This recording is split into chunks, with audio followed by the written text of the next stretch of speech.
What's up, Patriots? I'm working on the volleyball video because we're the city champs this year, if you didn't know. Yeah, we are. So I've already kind of started down here, but I'll show you what I have yet to do. Remember, each clip as you go, if you double click it, drag it, and drop it in your timeline, all you need to do once you have it in place is to cut it up into pieces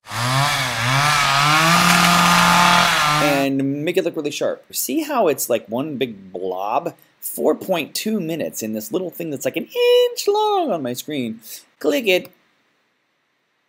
And remember, you get more and more thumbnails as you go. I want the shot to start right before the action. So I hit play and I just watch what I see. I think I should turn down the volume. There we go. So there's our serve right there. I'm going to grab it. I'm going to back it up. I want to start right before the serve because I want to cut out anything that would bore my audience to pieces. Notice this part is cut off. I can get rid of it by hitting my delete key. Command B will work. Apple B if you don't have a button that says command. If you have a black keyboard, that's an old Windows keyboard. You might want to try Windows B. And if you're using the older version of iMovie, it is Control click and then split clip. Once that's done, I'm going to press play and I'm going to watch the play till the end and figure out where I want to end it. Like this.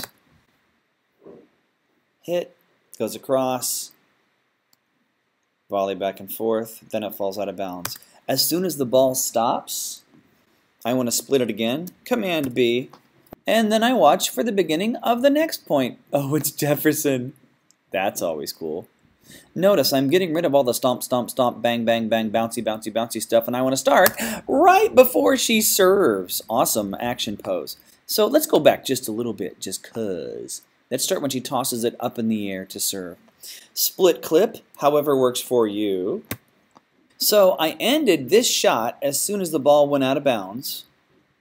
And then I start the next shot before she serves. Let's talk about transitions for a while. If you look up at the top, this is the new version of iMovie. Some of you won't see this, but you will see a button maybe down here that says transitions. If you click on it, 95% of the transitions you use in media should only be cross-dissolve.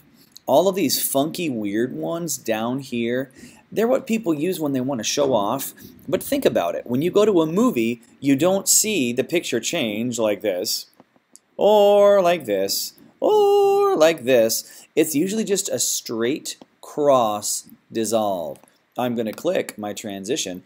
I'm going to drag it and drop it between my two scenes. But wait, that's not all. We want those transitions to be fast. In this case, if I double click on the transition itself, a window pops up. With most sports videos, I set my transitions for 0.5 or 1/2 of a second. And let's watch the transition and see how it looks. Yeah, it bounces. We know it's done. We start the next shot. It's out. As soon as the ball gets out, I want to split and move on to my next edit.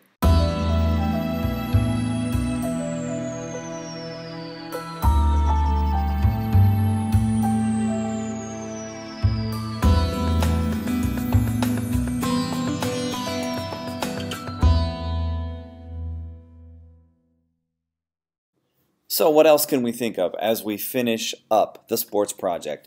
Let's talk about filming it. That's always a great place to start. Notice I always start with crowd shots. I like to get pictures of more than just the team. This shows school spirit. It makes us look awesome at Jefferson. Always get crowd shots. The next thing I want you to do, practice using a tripod. You want to keep your controls loose so you can pan and tilt and work on really subtle zooms. If the first time you use a tripod is during the game, your camera work's going to be shaky and awkward. Remember, it's just like playing sports. If you want the game to go well, you got to practice before you do it. So practice working that tripod. I also thought of other things that would make us look good. See how Jefferson is facing the camera. I set myself up so I was always looking at our team, because who wants to see your back? Nobody wants to see your back. People want to see your face. So if you look at all of these shots, Jefferson's facing the camera, Lane is facing the other direction, because I want us to look good. Next one, you want to keep your shots wide. See how I don't zoom in very much? You'll be tempted to go in for a close-up, but trust me, when you do, when the person serves that ball, it's going to fly a bajillion feet at 90 miles an hour, and you're going to lose the ball. What I want you to do is keep the shots wide so you can always follow the action, because that's the main thing. And keeping the ball in the shot is hard, because the ladies hit it way up high in the air. But the more you can follow that ball, the more the audience will get out of seeing your video. And one last thing. Anytime you're filming a sports video, show up early to the field or wherever it is you're playing and find the best spot to film. This was filmed up on the running track at Northside. I knew down on the floor there would be too many people in my way. And I also knew if I filmed down on the floor, I'd have to move the camera even more than I'm moving it right now, because my camera's moving pretty quickly. But think about where is the best spot to film, and don't just think about it. Take the camera, open it up, look through the viewfinder, and imagine where would be the best place for me to film this. That way you can film and edit your sports video, and it will be totally awesome, like this one. Way to go, Patriots. Awesome season, ladies.